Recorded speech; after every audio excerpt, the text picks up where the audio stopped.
right? Well, I was an atheist. Okay. And then I educated myself. And then I was a Christian for a while. But I think I reverted to that because I was raised Christian. So I was like, I believe in God again, so I'm a Christian. And then I read the Bible, and then I read the Quran. And then I found an affinity with Islam. I'm a revert. I'm only 2 years in, and I'm learning. Do you not believe Jesus is coming back? Let's say I believe Jesus was coming back. That wouldn't mean I don't take action. That wouldn't mean I just wait. I agree with that. I don't agree with it's going to be fine. It'll be fixed by Jesus. No. You said you believe Jesus is coming back. Yeah. And yet you're Islam. So does Islam. They do. Yeah. So they believe that Jesus is the Son of God. They believe he was a messenger. They don't believe he's the Son of God. I have to be, I don't want to say anything incorrect, because if I say anything incorrect, the Muslim world jumps all over me. But they do believe he was a messenger. They believe he was a prophet, along with Muhammad and along with Moses. They believe in a lot of the same things. I guess the very simplistic way to understand or explain Islam is they believe in the Bible. They believe in all of it. They just wrote one more book afterwards by one more messenger, Muhammad, peace be upon him. And in his book, he said, Christians are right. Everything's right. But there's also this part.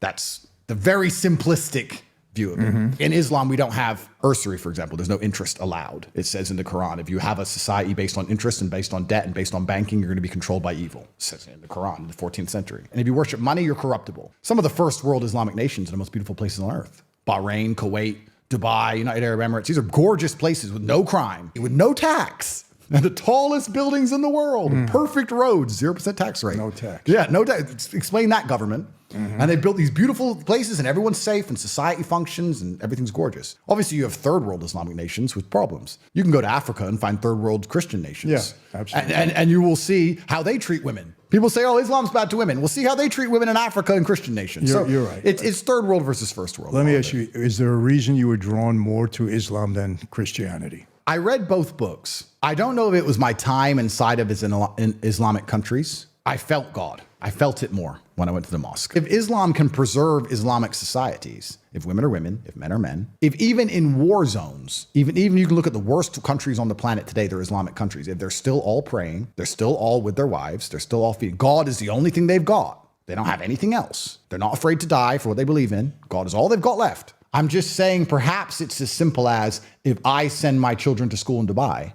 99% of the problems we've talked about, I don't have to worry about anymore. The one thing that separates Christianity that's scary to everything else on earth, if Christians are right, and the only way to get to heaven, which I know you believe in, we believe in heaven and hell, is through Jesus Christ, then every other religion could be good. There's no question about that.